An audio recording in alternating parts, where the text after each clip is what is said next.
Et on en finit. Je dirais que beaucoup sont effrayés. Il y a des gens qui ne sont pas très courageux non plus. Ils vous parlent, mais ils n'osent pas prendre des décisions. Et c'est ça aussi qu'il faut saluer chez Chiroma. Chiroma a été, comme on sait, un membre du gouvernement pendant très longtemps.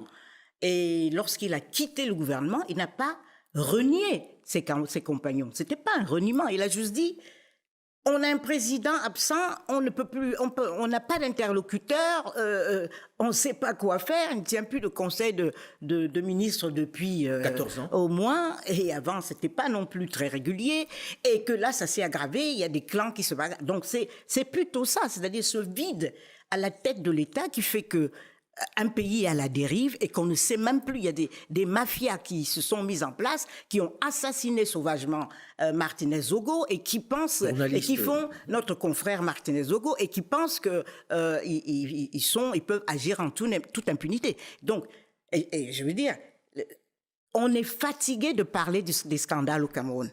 Et je peux vous dire, et vous parlez carrément de mafia. Ah non, mais je veux dire, pendant longtemps, quand je me baladais, je me présentais comme Camerounaise, on me dit « Ah, le pays de Samuel Eto'o ».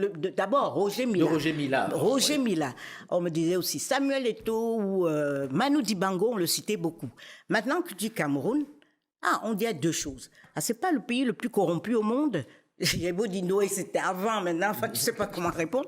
La deuxième chose qu'on te dit, mais vous avez le président le plus âgé, là, qui veut plus partir, ça fait 50 ans, évidemment, avec les caricatures du truc. Donc, je vous dis, c'est un pays c'est pas seulement en perte de vitesse, mais qui s'est effondré. La Côte d'Ivoire et le Cameroun, il y a 20 ans, il y a 30 ans, ils étaient à peu près au même niveau. Et même le Cameroun, j'ai fait mes études là-bas, le Cameroun était un pays économiquement plus développé. Et c'était les deux jumeaux. Le Cameroun et la Côte d'Ivoire ont à peu près une taille géographique, enfin une superficie similaire. La démographie, 30 millions. Et le Cameroun avait du pétrole que n'avait pas la Côte d'Ivoire. Maintenant, c'est fait. Et pendant longtemps, on a vu le Cameroun qu'on présente comme la locomotive d'Afrique centrale qu'elle est réellement.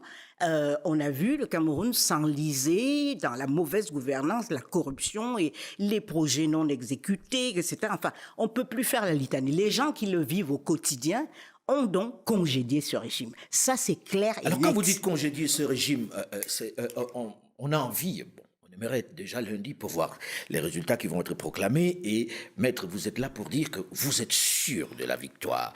Est-ce que ça n'est pas un peu dangereux d'annoncer ça avant? Est-ce qu'on n'aurait pas pu d'abord aller au Conseil constitutionnel comme certains l'ont fait pour faire des recours? Or, on a vu que dans le cas de Chiroma, il n'y est pas allé. Je vais répondre par, encore une fois, une deuxième digression. Dior, Diagne et moi, nous sommes des Ouest-Africains.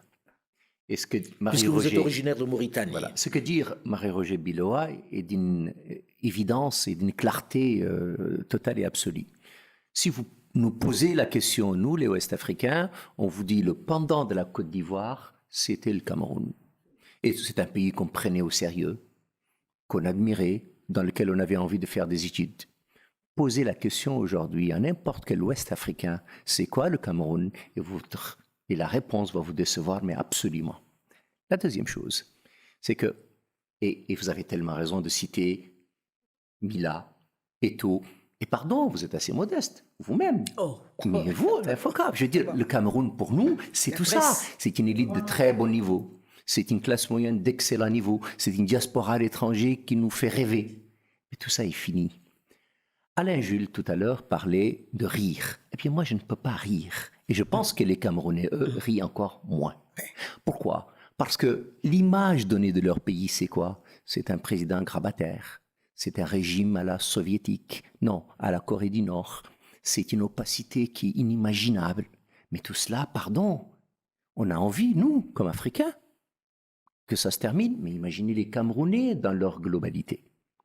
Et puis, il ne faut pas se moquer de l'intelligence des Camerounais. Si nous le comprenons loin, eux le comprennent très bien. Non, le vivent très bien. Ils vivent dans un pays dans lequel il n'y a pas de route, il n'y a pas d'eau, il n'y a pas d'électricité. C'est ça le vrai sujet. Il n'y a pas d'horizon, il n'y a pas d'avenir. Et pardon, tout le monde vous dira, c'est un pays riche. C'est effectivement un pays riche avec une population pauvre.